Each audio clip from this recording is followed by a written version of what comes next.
Йокич шүү дээ. Яагаад энэ жил MVP болох хэвээр нэг гол одоо нэг нарративыг шийдэх гол статистик би олцсон зав. Йокич 17 тоглолт хийсэн. Хэдэн трипл дабл хийсэн гэж бодож байна. 11 миг үү? 10 трипл дабл хийсэн зав. All time дээр одоо Westbrook all time-ыг тэргүүлж байгаа шүү дээ. Трипл даблаар 31 трипл дабл дутуу байгаа байхгүй. Тэнгүүд нэг Йокич тим амар ордорсон юм. Харин 200 төгсөн юм уу те? Одоо 31 л дутуу байлээ. Westbrook 4 үйлрэл дараалж трипл дабл. Харин тий. 31 дутуу байгаа байхгүй. Тэнгүүд дараа нөгөө нэг үлрэлийн рекорд нь болохоор Westbrook-ийн тогтоодог 42 байгаа. Тий. Тэрийг одоо энэ жил хардаа Westbrook-ийг хоёулын дээр гүйцэх боломжтой байгаа байхгүй. Тийм байна. Хэрвээ тэх юм бол энэ нөгөө нэг MVP-ийн нарратив дээр бүр амар том жин дараа шүү. Тэгтээ тийм ойрхон ирсэн юм. Юу үзсэн. Би тэгж харсан шүү. Би арай тийм амар.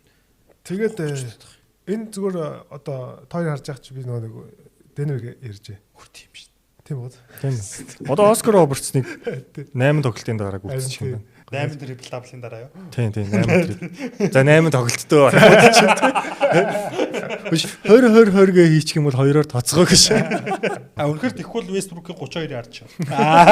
Тийм.